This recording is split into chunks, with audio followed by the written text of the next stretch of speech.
There are some people out there who this is their life and they can't do any better, and this is how they have to live their day to day. And I'm like, wow. I'm grateful to be alive. I'm grateful this is only temporary, and I'm grateful that I will be able to do this myself again. But this is an experience.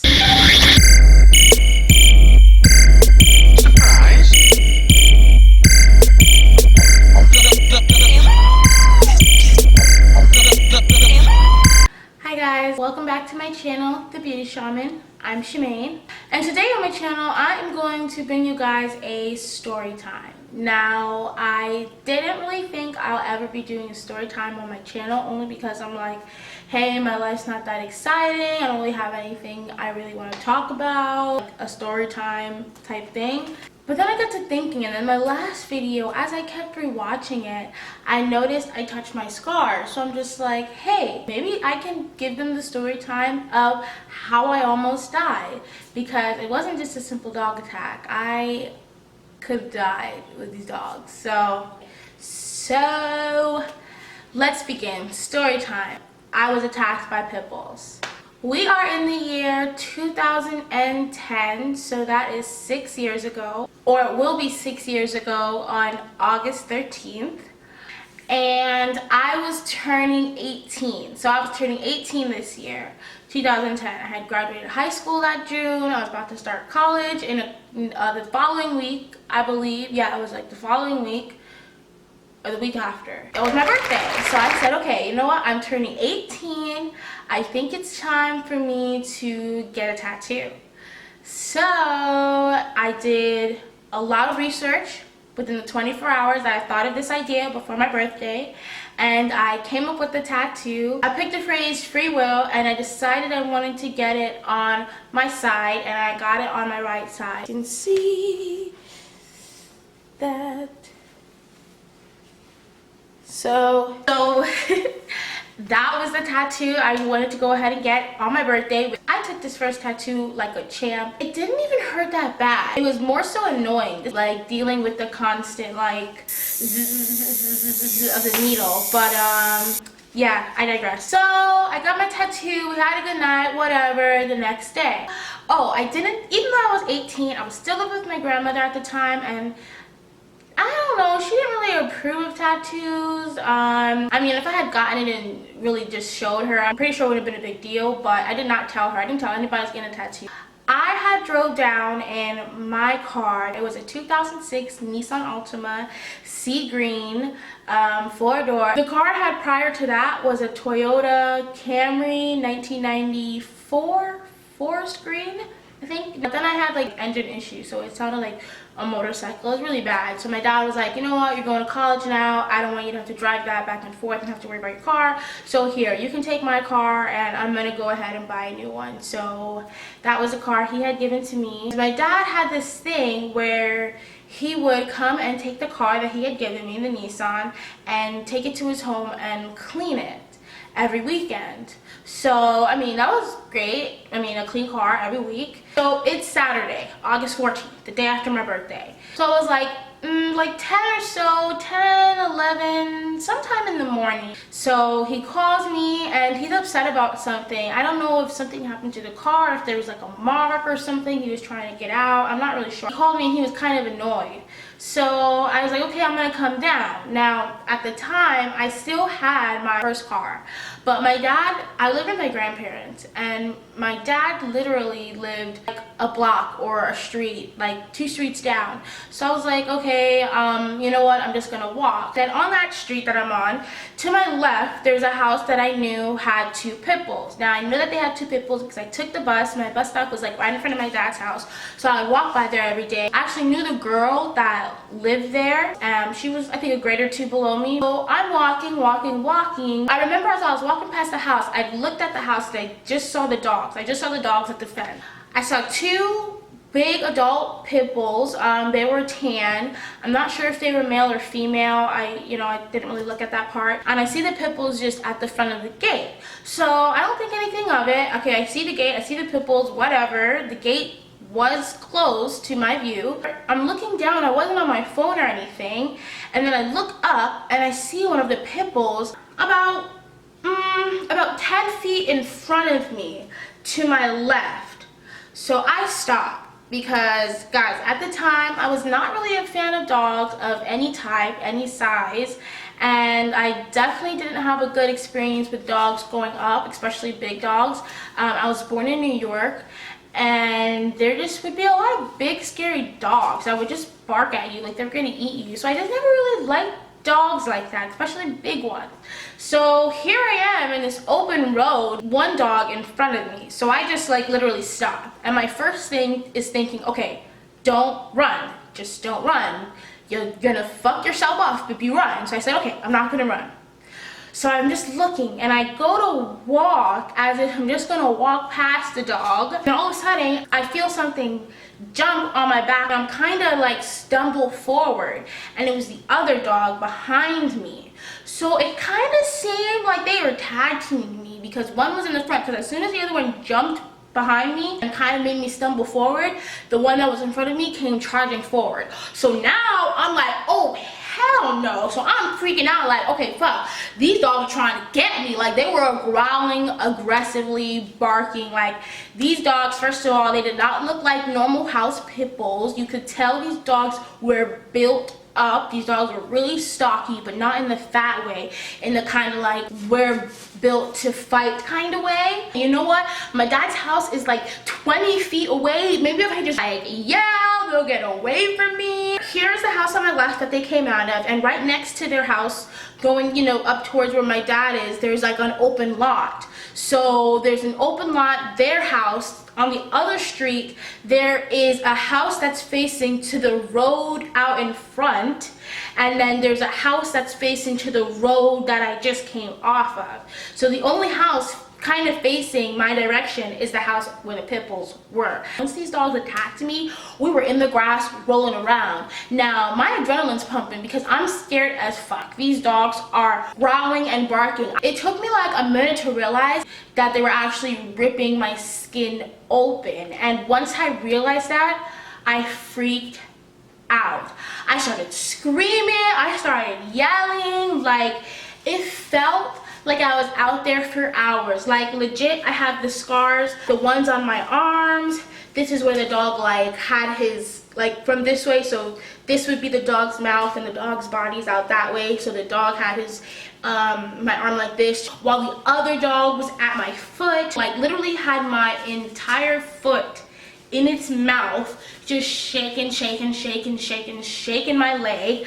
I remember pulling my leg out and kind of feeling pressure, not really understanding that it was my skin ripping open, because I'm literally dragging my foot out against this dog's teeth to get it out. And once I did, I kicked him or her in the face, but that only like stumbled him for like 2 or 3 seconds. Here, you know, they went for my arm. They went for my arm here, and mind you, it wasn't like a, oh, let me bite down. It was like, I'm gonna bite down and I'm gonna wiggle like I'm trying to rip your limb off. So on my knees, where my ankles are, this arm, they got really bad. And I just remember just screaming, and I'm just thinking like, oh my god, what's really going on right now? Am I really getting attacked by 2 pit bulls? So I'm just screaming, like just trying to push them off, keep them away from me. I really didn't know anything about pit bull attacks at the time, so I'm just like, okay, whatever you do, just keep them away from your neck, because these dogs don't seem friendly, they don't seem like they like you, and they're just gonna calm down, and then, you know, they know that you're a human now, it's okay. No, these dogs think you're a threat, and they're trying to stop you from moving. So I just remember trying to keep them away from my neck and my face. That's why they got a good chunk of my arm. I had my arms up like this, screaming to the point where, okay, I don't know if any of you guys ever had dreams like this. You want to scream and you try to scream, but like nothing comes out, but you feel like screaming, but you're just there's no sound coming out. You feel like you're screaming with all that you have, but just no sound. They just can't scream. That's what happened to me. I was screaming so hard and so loud for what felt like forever that there was just no more sound coming out. I could not scream anymore. And then once I figured out that, okay, nobody can even hear me anymore, I just felt all my energy just go away. I just became so tired. Mind you, these dogs were not, you know, biting me any less. They were not shaking me up any less. They were ripping out my clothes. I became so tired, and I remember just closing my eyes, and the last thing I'm thinking is, okay, if they do get my face, or if they do get my neck, or whatever the case may be, just please don't let me be too mangled up to where, you know, it's hard to look at me. Like, that's all I remember thinking.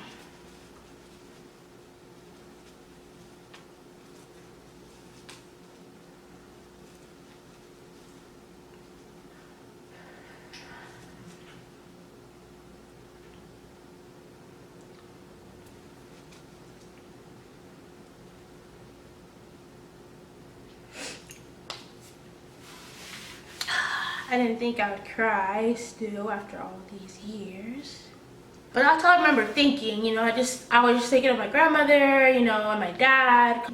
And then next thing you know, I hear somebody saying like, get, and like I hear them, what sounds like them shooing a dog away. And I look up and I see this like big tall white guy. He has a short stick banging it on the dog's head, and the dog, I see my foot in the dog's mouth, and the dog's like not letting go. He just kept banging on the dog's head, and the dog finally, with the stick, and the dog finally like released its jaw. Now I'm like, oh my god, help's here, somebody's here to help me. So I try to get up, and the guy's like, no, you need to sit down. Like, he's like, sit down, don't stand up, just stay behind me. So I remember just like kneeling down and just holding on to this man. Like, I don't know who he is, I don't know where he came from. I know he wasn't part of the house with the dogs, because that family was a black family. But it didn't matter at the time. I'm like, okay, somebody's here and they're helping me, let me just do what they say, just be quiet. So I'm just kneeling down and I'm holding on to him and I'm closing my eyes. He finally like shoos the dogs away, and the dogs go running back into the fenced area,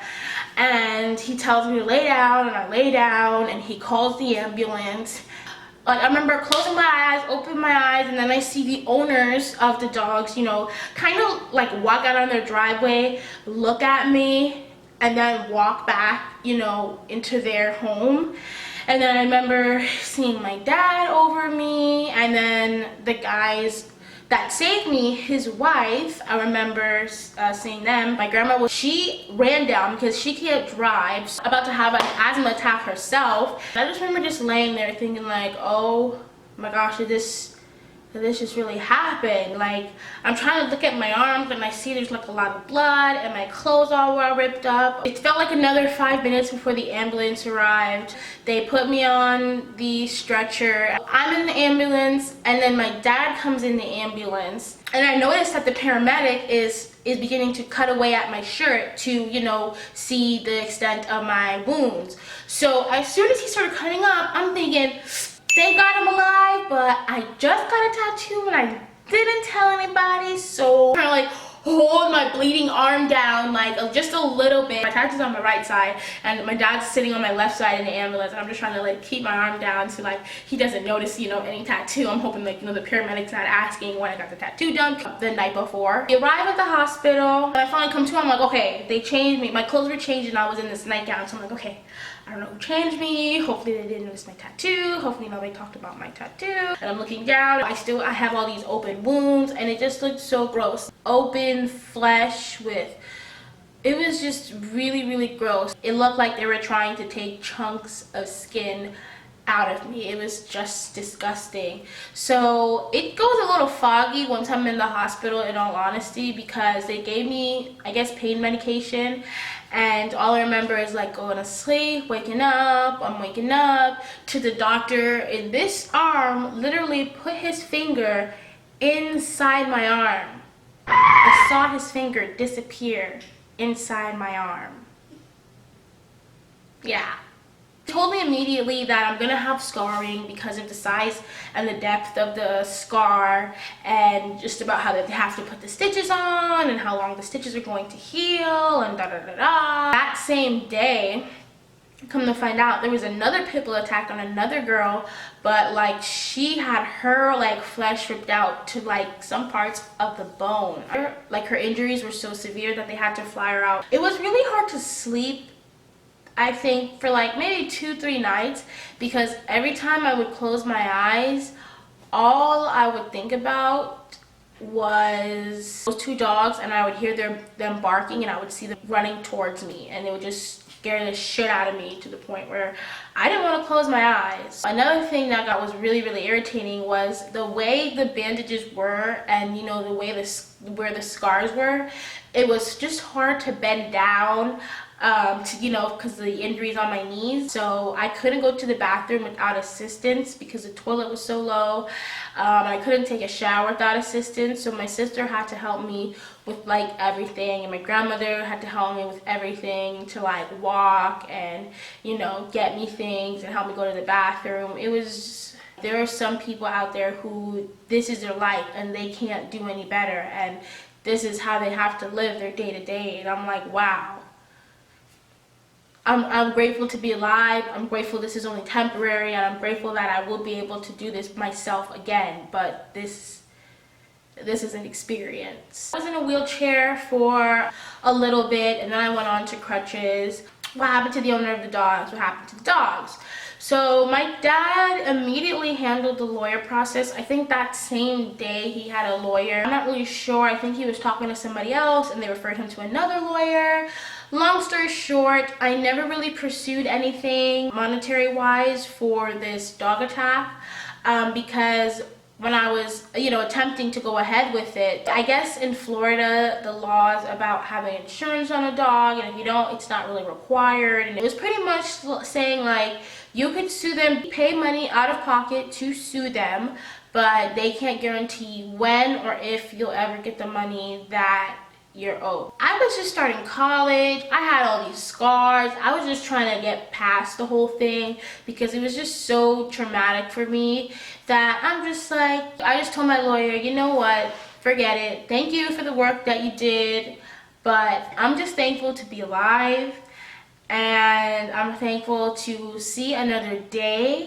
Animal control did have to come out to pick the dogs up, and they were forced to put the dogs down because of my injuries and also of other incidences in the neighborhood of those dogs just, you know, attacking people. The only irritating thing was I worked in a local McDonald's in the city, and they would come to that McDonald's. Like, look how many McDonald's there are in the city. They would come to the McDonald's that I work at, like, y'all know I work there, and just come and be so rude. Like, those people were so fucking rude.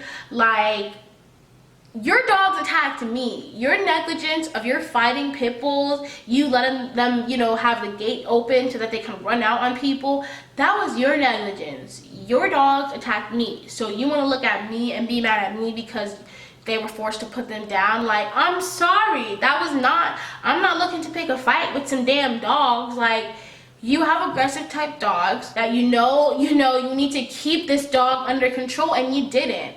It was just pure irresponsibility. Did end up leaving McDonald's shortly after that.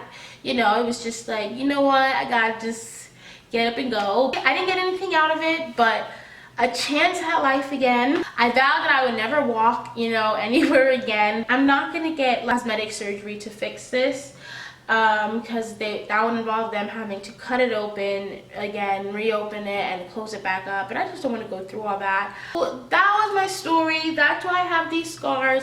I know sometimes people think I got stabbed or something, but I'm like, no, I'm not a G like that. You know, I'm not playing with knives, nothing like that. But I don't think they ever found out about my tattoo. I don't know. I have come to accept dogs. As you can see, I have 2 dogs of my own.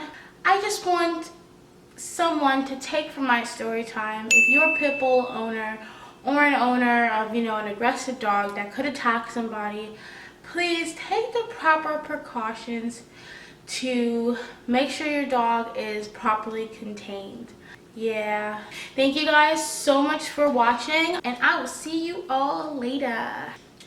Bye. So like if you want to see my one other story time I think I do have. I don't know. Yeah, so yeah, that was my story